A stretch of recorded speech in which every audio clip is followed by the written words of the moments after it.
नमस्ते, थर्ड आई में आपका स्वागत है।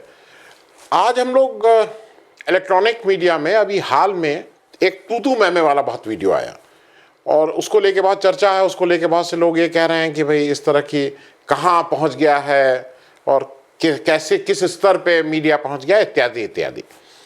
तो पहले आप वो वीडियो देख लीजिए थोड़ा और फिर हम लोग उस पर आगे बात करें। तुम दो कौड़ी के नाली के कीड़े हो। अरे नाली के कीड़े, चुप हो जा। नाली के कीड़े क्या बोल रहे हो ये? सुप्रिया जी क्या है ये? सुप्रिया जी नाली का कीड़ा। अरे Why would you do this? क्यों करेंगे आप? मैं देख रही हूँ झूठा कहीं का। ये वीडियो संबित पात्रा जो भाजपा के प्रवक्ता हैं, राष्ट्रीय प्रवक्ता, और सुप्रिया श्रीनेत जो कांग्रेस की राष्ट्रीय प्रवक्ता हैं, उनके बीच इस पे वार्ता हो रही थी। इस वीडियो की बाकी बातचीत करने से पहले थोड़ा मैं एक बैकग्राउंड भी आपके साथ शेयर कर लूं, जो आप समझिए कि ये मतलब क्या हो रहा है। देखिए, टीवी का अब स्वरूप बदल गया है। अगर आपको याद हो, जब टीवी आया था तो टीवी में एक न्यूज़ आ जाती थी और उसके बाद मूल रूप से हम लोग का एंटरटेनमेंट था, उसी में चित्रहार आता था, एक हफ्ते में एक पिक्चर आ जाती थी, कुछ सोप ओपेरा मतलब कुछ वो आ जाते, सीरियल आ जाते थे, लोग उसमें मगन रहते थे। फिर कलर टीवी आया और धीरे धीरे न्यूज़ अब मेजर काम हो गया। टीवी में न्यूज़ एक बड़ा काम हो गया। और टीवी भी एक चीज़ समझ लीजिए, जैसे मीडिया आज की तारीख में इज़ अ बिजनेस। जैसे मैंने कल भी कहा था कि जो मेडिकल ये जो बड़े नर्सिंग होम हैं, अपोलो या मेदांता, इनका मॉडल बिजनेस है। और किसी ने कहा था नहीं साहब, अगर ये ना हो तो देश का वही नहीं चल पाएगा, मेडिकल वो नहीं चल पाएगी। मैं बिल्कुल क्लियर हूँ, मेदांता और अपोलो के न रहने से अगर उतना पैसा सरकारी उसमें लगा दिया जाए तो उससे बेहतर चलेगा। खैर, वो मेरा अपना निजी वो है। मैं अब इस पे आ रहा हूँ कि अब जो टीवी है वो शुद्ध बिजनेस है। और वो बिजनेस इस तरह से भी है कि मैं उसको कंट्रोल करता हूँ, तो मैं अब मेरे 10 बिजनेस और कर रहा हूँ तो मैं उसको भी कंट्रोल करता हूँ। इसको लोकतंत्र का, डेमोक्रेसी का चौथा खंभा कहा जाता है। ये जब चौथा खंभा तब था जब ये व्यापार नहीं था।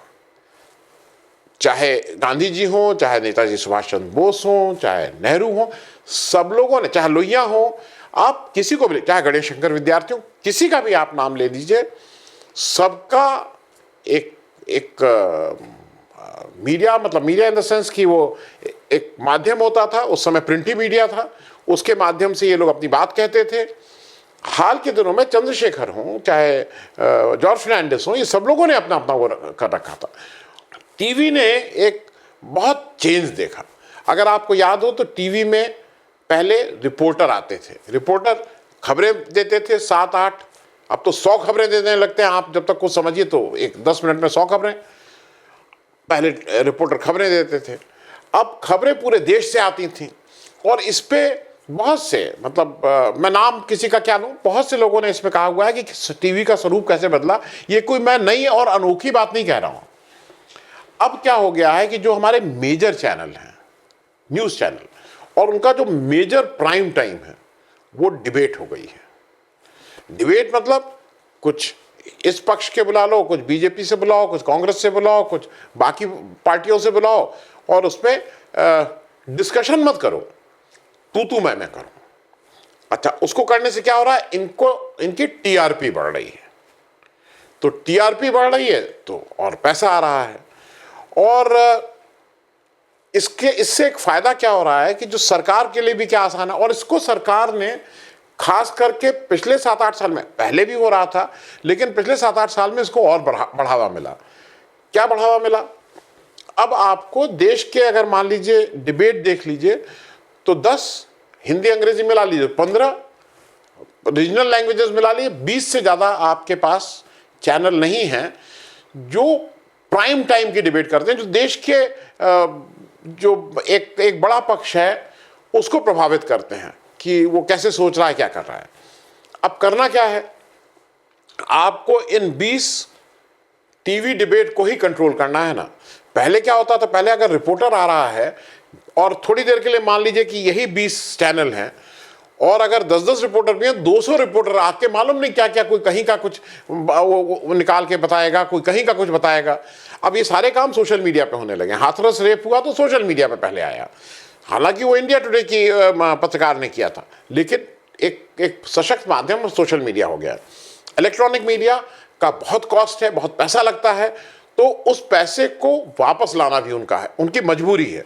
तो उनकी मजबूरी में क्या है कि अच्छा सरकार को ये सूट करता है, सरकार को ये सूट करता है कि मुझे बजाय 200 लोगों या 2000 लोगों को कंट्रोल करने के मुझे 20 लोगों को कंट्रोल करना है। और मैं आपकी जानकारी के लिए बता दूं, जो मीडिया से जुड़े होंगे, जो मीडिया में जिनके दोस्त मित्र होंगे, आप लोग ये चेक कर लीजिएगा, और इसको मैं जिम्मेदारी के साथ बोल रहा हूं। हाल के दिनों में, अब ये 2-4-5 साल से शुरू हो गया है कि आज विमर्श किस पे होगा या बातचीत किस पे होगी, ये भी एक पार्टी विशेष तय करती है, और वो तय करके उस एंकर को या उस जो भी वो इलेक्ट्रॉनिक मीडिया है उसको बताती है, उस चैनल को, कि भाई आज आप इस पे बात करेंगे, और फिर वो अपना जुटाता है, फिर वो पक्ष विपक्ष के लोगों को लाता है और फिर उस पर एक डिबेट करता है। आप ये भी चेक कर लीजिएगा, और मैं इसलिए कह रहा हूँ जिम्मेदारी से, मैं प्रिंट में रहा हूँ, जो हेडलाइन होती है, हेडलाइन मैनेजमेंट भी होता है। आप क्या हेडलाइन लगा रहे हैं और किस तरह से जा रही है, ये आप देख लीजिए। अब दूसरी चीज़, एक चीज़ ये समझिए कि ये क्यों हो रहा है। तो मैंने एक तो आपको बता दिया, इसमें जो सबसे बड़े टीवी एंकर जिसको वाइस चांसलर की आप कैटेगरी में रखिए, प्रिंसिपल तो कम से कम हैं, वो हमारे अर्नब गोस्वामी साहब थे। एक झलक देख लीजिएगा, फिर आगे चलते हैं। ड्रग दो, मुझे ड्रग दो, मुझे ड्रग्स दो, ड्रग दो, मेरे लिए गांजा लाओ, चरस लाओ, एमडीएमए लाओ, एक्सक्यूसी लाओ। देखिए, ये कायदे से ये रिस्पॉन्सिबिलिटी चैनल की है कि वहां पे वो जो डिबेट हो रही है वो कितनी स्वस्थ है, उसमें नाम लिया जा रहा है, गाली गलौज हो रही है, तू मैं हो रही है, ये कंट्रोल करना उसका काम है। क्योंकि सारा कंट्रोल, देखिए, दो लोग हैं, एक एंकर होता है और एक पीछे प्रोडक्शन का आदमी होता है। किसकी आवाज को धीमा करना है, किसको वो करना है, किसकी फुल स्क्रीन करनी है, किसकी एक स्क्रीन करनी है, वो डिसाइड करता है। आप मुझे बताइए, जब ये लड़ाई झगड़ा तू मैं होता है तो एंकर भी हट जाता है, वो फोटो पूरे में वो दो ही आ जाते हैं, या जो गाली दे रहा है या जो वो कर रहा है उसकी पूरी स्क्रीन में फोटो आती है, तो प्रमोट वो लोग भी कर रहे हैं। तो मेरे हिसाब से अगर इसमें कहीं कोई कार्रवाई करनी, लोग कह रहे हैं ना कि इन लोगों के ऊपर कार्रवाई होनी चाहिए, स्पोक्स पर्सन ऐसे कर, कार्रवाई उससे पहले स्पोक्स पर्सन के ऊपर भी हो, उनकी पार्टी जो करेगी, उससे पहले ये जो टीवी के एंकर और टीवी के प्रोड्यूसर हैं जो इस तरह की चीजें उत्तेजना ऐसी पैदा करेंगे, क्योंकि वो एंकर द्वारा उकसाए भी जाते हैं। अच्छा, दूसरा क्या हुआ है कि अभी जैसे मतलब वो चेंज करके भी आते हैं, डिस्गाइज। मैं एक नाम ले रहा हूं, शांतनु गुप्ता जी हैं, वो सरकारी हैं पूरी तरह से। उन्होंने योगी आदित्यनाथ जी के ऊपर बहुत किताब लिखी है, उन्होंने बीजेपी के ऊपर बहुत किताब लिखी है, और पहले वो आते थे एज बीजेपी प्रवक्ता, बीजेपी पार्टी में वो नहीं अपने, अब वो आते हैं, अब उनको कभी वो आ जाते हैं राजनीतिक विशेषज्ञ के रूप में, कभी वो आ जाते हैं वरिष्ठ पत्रकार के रूप में। वो किस मीडिया में काम करते हैं नहीं मालूम, उनका कौन सा वो नहीं, लेकिन वो हर एक में आते हैं, और वो पूरी तरह से भाजपा के आदमी हैं। अभी हाल के दिनों में 4 लोगों के बारे में बात करूंगा। पहले तू मैं हुई संबित पात्रा और सुप्रिया श्रीनेत में, दूसरी तू मैं हुई गौरव भाटिया और रागिनी नायक में। मैं जरा इन लोगों के बैकग्राउंड बता दूं। बीजेपी के करीब 24 स्पोक्स पर्सन हैं, लेकिन जो एक नई स्टाइल संबित पात्रा ने किया, आपको नाम कितने के याद हैं? आपसे अगर कोई पूछे कि बीजेपी का स्पोक्स पर्सन कौन है, तो सबसे पहला नाम संबित पात्रा का आएगा। और वो कोई इसलिए नहीं आएगा कि उनमें बहुत ज्ञान है, वो इसलिए आएगा कि वो जिस ढंग से डिसरप्ट करते हैं, जिस ढंग से डिमीन करते हैं, जिस ढंग से, वो उनकी स्टाइल की वजह से आएगा। मैं 2-3 नाम और ले रहा हूं, हैं 24 नाम। अब आपने शाहनवाज जी को कितनी बार देखा है इधर टीवी डिबेट में? डिसेंट आदमी, ठहर के बोलने वाले, सख्त बात भी कहने वाले, लेकिन डिसेंसी के उसमें। सुधांशु द्विवेदी, मैं ये नाम कुछ इसलिए ले रहा हूं, रूडी उतने डिसेंट नहीं है, रूडी मेरे जानने वाले हैं, रूडी डिसेंट नहीं है, लेकिन रूडी उतना बोल ही नहीं पाते, तो अब रूडी भी नहीं आते हैं। राजीव चंद्रशेखर जी भी हैं, ये सब लोग कहीं दिखते नहीं हैं, 24 राष्ट्रीय प्रवक्ता हैं इनकी। संबित पात्रा जी का मैं एक चीज बता दूं भाई, ये क्वालिफाइड डॉक्टर हैं, बुर्ला उड़ीसा से, फिर कटक से इन्होंने MS किया, दिल्ली में आके ऑल इंडिया मेडिकल एग्जामिनेशन पास किया, दिल्ली में आके प्रैक्टिस करने लगे, और वहाँ पे वो कॉरपोरेटर या जो मतलब जो उनका नगर निकाय का चुनाव होता है वो भी लड़े और हार गए थे कश्मीरी गेट से। फिर ये पुरी में जाके 2019 का चुनाव लड़े। एंड आई मस्ट एडमिट, मैं सारी बातें अलग कर रख के भी वो पिनाकी मिश्रा से सिर्फ 11,700 वोट से हारे थे। एमपी इलेक्शन में 11,700 वोट से अगर हारा है तो उसका, मैं ये भी मानता हूं, उसका एक पॉलिटिकल रूट है। इसका मतलब देश में संबित पात्रा का जो स्टाइल है वो लोगों को पसंद आता है। वो अच्छा है बुरा है वो जजमेंट मैं आप पे छोड़ रहा हूं। और मैं संबित पात्रा जी को जो स्थान अर्णब गोस्वामी को मैं एंकर में देता हूं, वैसा वो स्थान स्पोक्स पर्सन में, अगर कोई अमर्यादित भाषा बोलना, चिढ़ाना, इधर उधर के करना, तो उसमें भी ये वाइस प्रिंसिपल होने लायक, अरे माफ कीजिएगा, ये वाइस चांसलर होने लायक है, प्रिंसिपल नहीं। प्रिंसिपल तो है ही, क्योंकि कितनी टीवी पे बदतमीजी की जा सकती है, कितना दूसरे को अपशब्द बोला जा सकता है, उसके ये मास्टर हैं। किस तरह से एक जाति विशेष को ये डिमीन करते हैं, किस तरह से ये करते हैं। तले रोंद रहे हैं, अरे धिक्कार हो आस्तीन के सांपों, धिक्कार हो। ये शॉल नहीं, ये वो आस्तीन है जिसके नीचे सांप छुपा रखा है तुमने। ये शॉल हटा के दिखा, इसके नीचे सांप दिखेगा। दूसरे मैं चैलेंज करता हूं, में सरकार आपकी है। कैमरामैन, जरा कैमरामैन भाई मेरे, इसका शॉल हटाओ। इसके शॉल के नीचे सांप है, जहरीला सांप छुपाया हुआ है। शिशुपाल बैठ जा, मौलाना बैठ, बैठ और सुन। कितना भी चिल्लाएगा मंदिर वही बनेगा। घोड़े खोल ले, मंदिर वही बनेगा मौलाना। मौलाना मंदिर वही बनेगा मौलाना। बैठ जा, बैठ जा, बैठ जा मौलाना। शिशुपाल बैठ जाओ, बैठ जाओ शिशुपाल, शिशुपाल बैठ जाओ। इनकी टैक्टिस ये है कि ये मेन मुद्दे से तुरंत भटकाते हैं आपको।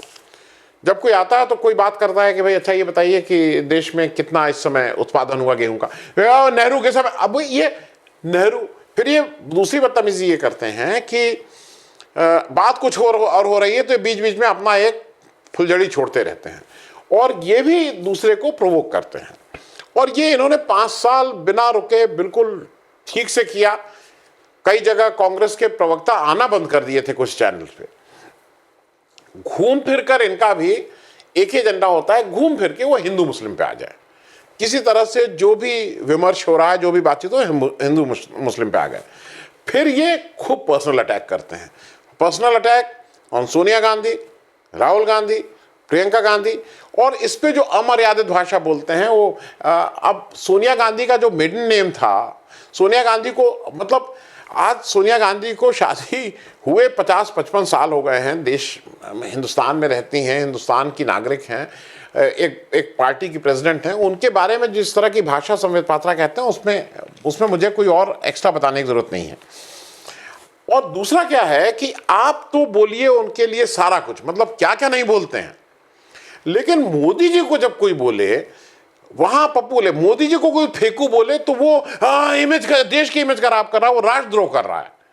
अब दूसरी तरफ मैं कांग्रेस की जो स्पोक्स पर्सन है, जो इनसे लोहा लेते हैं, उनका वो सुप्रिया श्रीनाथ है। इलेक्ट्रॉनिक मीडिया से ही आई हैं, उनके एज एंकर हम लोगों ने उनके बहुत प्रोग्राम देखे हैं। और मैं भी जानना चाहूंगा, क्योंकि कुछ लोगों का भी ये कहना है कि नहीं, सुप्रिया को इस तरह की बातें नहीं करनी चाहिए थी, लेकिन मैं भी अपनी नॉलेज के लिए जानना चाहूंगा कि एज एंकर जब उनका एक प्रोफेशनल एक लंबा कैरियर रहा, उसमें कोई अगर कोई एक ढूंढ के दिखाए कि उन्होंने अर्णब जैसी या अंजना ओम कश्यप जैसी, या एक वो जो आ गए हैं कौन, देवगन जैसी, वो इस तरह की अगर उन्होंने कभी हरकत की हो तो मैं भी जरा समझना चाहूंगा, क्योंकि मुझे वो नहीं दिखी। It's such a pleasure to bring to you this very special GDP debate. The note ban has not left any dent, it seems, on the Indian economy. If the third quarter GDP numbers are to be believed, and there's a big belief there. We've got BJP spokesperson Sanbit Patra, Congress leader Pranav Jha, and JDU leader Pawan Verma joining us on this very, very special debate. Gentlemen, thank you very much for being with us this evening. And Sanbit Patra, because you represent the ruling benches, the treasury benches, it's only fair I start with you. While of course this is data and that perhaps is a huge shot in the arm for the government, and we're going to talk about all of that in just a bit, but you know, there had to be short-term pain, which people in your party did admit as well. Are you surprised that this data seems to be suggesting that there is no pain at all, that the Indian economy has completely withstood demonetization? It was as if that exercise did not happen, as if 86% of the currency was never demonetized, was never outlawed. अब उसके बाद उन्होंने इस्तीफा दिया, वो Congress party join की, उन्होंने election लड़ा, और यूपी में तो एक ही सीट सोनिया गांधी जीती थी, वो इलेक्शन हारी। अब वो एज कांग्रेस की एज ए स्पोक्स पर्सन है। कांग्रेस के 34 स्पोक्स पर्सन हैं, देयर आर 24 वहां बीजेपी है। कांग्रेस अभी भी ग्रैंड ओल्ड पार्टी अपने उसमें है, भले ही एमपी 44 ही हो, लेकिन स्पोक्स पर्सन 34 हैं। उसमें आप जब नाम देखना शुरू करिए, राज बब्बर, ये सब लोग हैं। लेकिन संबित पात्रा किन्हीं और कारणों से आज अगर कांग्रेस के स्पोक्स पर्सन में, इलेक्ट्रॉनिक मीडिया की मैं बात कर रहा हूं, लोगों के मन में जो नाम आता है वो सुप्रिया श्रीनेत का आता है। उसका एक बड़ा कारण जो मेरी समझ में आता है कि कांग्रेस, अगर आपको याद हो तो 2019 इलेक्शन से पहले डिफेंसिव रहती थी, कुछ चैनल में जाना बंद कर दिया था। राजीव त्यागी इनके एक बड़े प्रवक्ता थे, मतलब खूब दिखते थे और खूब अच्छे से बहस करते थे। उनकी मृत्यु हो गई थी, मतलब इसी उसमें, और उनके परिवार ने कहा कि वो, मतलब उनका एक कॉर्नर इतना होगा और उतना वो हो गया कि उनकी मृत्यु हो गई थी। सुप्रिया श्रीनेत का जो है वो इकोनॉमिक रिपोर्टर रही है, तो इकोनॉमिक्स के डेटा पे उसकी खूब पकड़ है। आप उनका कुछ इंटरव्यूज देख लीजिए, कुछ वो देख लीजिए जो बीजेपी के प्रवक्ताओं के साथ, और मैं बात कर रहा हूँ तेजस्वी सूर्या जैसे आदमी के साथ, जो अगेन बहुत ही हार्डकोर, मतलब वो बिल्कुल, वो भी मुसलमानों को पाए तो कहाँ फेंक दे नहीं मालूम। उनके साथ भी जब वो किसी जगह हो रही, वो भी एक छोटी सी क्लिप लगा दूंगा, तो वो सब विमर्श है, लेकिन कॉन्फिडेंस है, नई उम्र है, पता है सब्जेक्ट को। तो वो जो एक एग्रेशन या ऑफेंसिव संबित पात्रा जैसा आदमी प्रोवोक करता है, तो मुझे ये लगता है वो प्रोवोक नहीं होती हैं। As a matter of tactics वो संबित पात्रा को जवाब देती हैं, और संबित पात्रा को उसी भाषा में जवाब देती हैं जो संबित पात्रा बोलता है। अब संबित पात्रा जी को इसमें बड़ी दिक्कत हो जाती है कि कोई अगर उनकी भाषा में, जो कहते हैं व्हेन आई पे you back in your coin, लेकिन जो एग्रेशन सुप्रिया श्रीनेत लाई हैं, आप अब देख लीजिए कांग्रेस पार्टी में अब एक नए तरह का कॉन्फिडेंस है। उनके पास भले ही एमपी ना हो, वो भले ही इलेक्शन हार रहे हो, वो उनका बुरा हाल हो गया हो वेस्ट बंगाल में, लेकिन कम से कम टीवी शोज में आके वो इसको पूरा कर रहे हैं। अच्छा, अब मैं एक जल्दी से एक और उस पर आ जाऊं, गौरव भाटिया जी, क्योंकि वो भी एक जरूरी है। क्या हुआ, गौरव भाटिया जी जो भाजपा में आए हैं, सपा में इनके पिताजी सपा में थे, बहुत पुराने वो थे, लेकिन सपा में इनको क्या हुआ, ये एडिशनल एडवोकेट जनरल थे जब अखिलेश यादव की सरकार थी, सरकारी बनाती है ये वहाँ पे सुप्रीम कोर्ट में एडिशन, और मेरी याद में इनको बीच में ही हटा दिया गया था। और किसी एडिशनल एडवोकेट जनरल को अगर कार्यकाल के बीच में हटाया जा रहा है, इसका मतलब वो अपने काम में सक्षम नहीं है, इसीलिए हटाया गया ना। कोई सुप्रीम कोर्ट तो बंद नहीं हो गया कि वो ऑफिस बंद हो गया तो इसलिए उनको हटा दिया गया। सुप्रीम कोर्ट में करते थे काम में ठीक नहीं पाए गए होंगे, तभी इनको हटाया गया। फिर ये अपना घूमने घामने लगे इधर उधर, फिर इनको ये बीजेपी में चले गए हैं। बीजेपी में ये जिस ढंग से ये संबित पात्रा चूंकि ईस्टर्न इंडिया से आते हैं, और ईस्टर्न इंडिया में अभी भी मानता हूं कि थोड़े सब भ्रांत हैं, ये नॉर्थ इंडिया वाले हैं, तो इनका जो है इनका थोड़ा और क्रूड है। तो ये अपने, अच्छा, ये सब लोग इसी पे करते हैं कि मैं कितनी बदतमीजी कर सकता हूं। अगर आपको याद हो तो अनुराग भदौरिया के साथ इनकी गुत्थम गुत्था हो गई थी, लेकिन टीवी वाले तो उसमें मस्त हैं, उनका पॉइंट बढ़ रहा है। इनका 2-4 दिन पहले रागिनी नायक हैं। रागिनी नायक जी जो हैं दिल्ली यूनिवर्सिटी की स्टूडेंट प्रेसिडेंट रही हैं, स्टूडेंट यूनियन की। इस समय दिल्ली यूनिवर्सिटी के जो एक कॉलेज है उसमें असिस्टेंट प्रोफेसर हैं अंग्रेजी की। ये लोग पढ़े लिखे लोग हैं, उनके साथ इन्होंने जो बदतमीजी शुरू की। अच्छा, इन लोगों को ये लगता है कि मैं बदतमीजी करूंगा दूसरा चुप हो जाएगा। मतलब मेरे हिसाब से सुप्रिया ने जो एक कॉन्फिडेंस दे दिया है कि अगर दूसरा बदतमीजी करे तो आप भी उसी, वो रागिनी नायक ने भी वही किया। जैसे मैं उससे पहले भूलूं कि मैं बता दूं कि जब संबित पात्रा जी उस दिन टीवी में तू मैं कस के हो गई, और वो जब वहां से आए तो उन्होंने एक नया ट्रेंड अपना शुरू कराया, क्योंकि आजकल तो ट्विटर पे ही पूरा देश चल रहा है ना। तो उन्होंने एक ट्वीट शुरू कराया, गाली वाली मैडम। अब पूरा बीजेपी लग गया गाली वाली मैडम सुप्रिया श्रीनेत के लिए, विदाउट रियलाइजिंग कि इधर से मालूम नहीं वो किसने ट्वीट किया, क्योंकि उसका थ्रेड मैं देखा लेकिन मुझे नहीं मिल पाया। इधर से हो गया नाली वाला कीड़ा, और नाली वाला कीड़ा गाली वाली मैडम से कम 10 गुना ज्यादा वो हो गया। और सब लोगों को, अच्छा, अगर किसी इस तरह के व्यक्ति को जिसकी बहुत इलविल हो अगर कोई करता है तो जनरल पब्लिक भी ताली बजाती है। पिक्चर के अंत में जब विलेन पिटता है तो ताली क्यों बजाते हैं? लेकिन आपको आनंद आता है। तो एक तो उनको वो नाली वाला कीड़ा हुए। अब ये जो गौरव भाटिया थे, इन्होंने फिर रागिनी नायक से बदतमीजी की, तो रागिनी नायक ने इनको तोतला भाट, असल में थोड़ा तोतलाते हैं, इसमें कोई भाई ठीक है, लेकिन ये अगर आप किसी से कहते तुम तोतलाते हो तो उसको और बुरा लगेगा। तो तोतला भाटिया जो था वो फिर ट्रेंड करने लगा। तो अच्छा, आजकल दिन भी थोड़े बीजेपी के ठीक नहीं चल रहे हैं। ये ट्विटर पे जो बात आती है वो हो जाती, उसमें इन लोग पीछे पिछड़ जाते हैं। अब मैं समाप्त करने से पहले एक जल्दी से एक दो चीज़ें आपको बता दूं। मैंने एक तो बताया टीवी के एंकर, और ये लोग संबित पात्रा, गौरव भाटिया, ये लोग क्यों ऐसा करते हैं? मेरे हिसाब से आंसर बिल्कुल क्लियर है, क्योंकि मोदी जी ऐसा करते हैं। मैं सिर्फ 3 चीज़ें आपको याद दिलाऊंगा। मोदी जी महिलाओं का सम्मान, महिला और क्या क्या, और ऐसे नमस्ते और प्रणाम करते हैं। सोनिया गांधी के लिए मोदी जी ने क्या कहा था? मोदी जी ने सार्वजनिक रूप से कहा था कि जर्सी गाय हैं, याद है ना? फिर मोदी जी ने सुनंदा पुष्कर, जो शशि थरूर की पत्नी थी, उनके लिए क्या कहा था? वो पत्नी थी उनकी, कि 50 करोड़ की गर्लफ्रेंड है। ये मोदी जी हैं, ये देश का प्रधानमंत्री के पद पे बैठे हैं। और अभी हाल के दिनों में ममता बनर्जी के लिए क्या कहा था? दीदी, ओ दीदी। तो जिसको संबित पात्रा कहते हैं कि वो देश का बाप है, वो मेरे लिए बाप जैसा है। तो जिसका जैसा बाप उसका वैसा बेटा। तो जब बाप ऐसा कर रहा है तो बेटा तो 2 हाथ आगे बढ़ के करेगा। तो मेरे लिए, मैं बिल्कुल स्पष्ट हूं कि इसके लिए अगर कोई रिस्पॉन्सिबल है तो वो मोदी जी के अलावा और कोई रिस्पॉन्सिबल नहीं, क्योंकि मोदी जी इस तरह की शय देते हैं लोगों को। और जो संबित पात्रा हैं, इनको मोदी जी ने पुरस्कार भी दिया 2017 या कभी। इनको ओएनजीसी का डायरेक्टर बनाया गया, जिसमें अच्छा पैसा मिलता है। और मतलब एक पीएसयू के डायरेक्टर पद पे बैठना बड़ी भारी चीज है भाई। और अगर मैं गलत नहीं हूं तो नॉर्थ एवेन्यू में इनको एक घर भी मतलब है, वो ठीक है, वो कैसे हुआ क्या हुआ वो, लेकिन he has been rewarded also. और अभी क्या हो गया है कि जो इंडिपेंडेंट एक ट्विटर है, उसने इनके उसको जो टूल किट वाला था उसको मैनिपुलेटेड मीडिया कर दिया है। तो वो शायद, मुझे ऐसा लगता है कि जो मतलब किसी को ये होता है ना कि वो फला है, उन्होंने वहां दो और वारदात कर दी, तो उससे उसका आभा मंडल और हो जाता है। तो जो ये मैनिपुलेटेड मीडिया है, उससे संबित पात्रा की जो फिलॉसफी है और जिस ढंग की वो बातें करते हैं, उससे उनको ताकत और मिलती है। उनको लगता है कि हाँ, मतलब देखो मैं सही रास्ते पे जा रहा हूँ।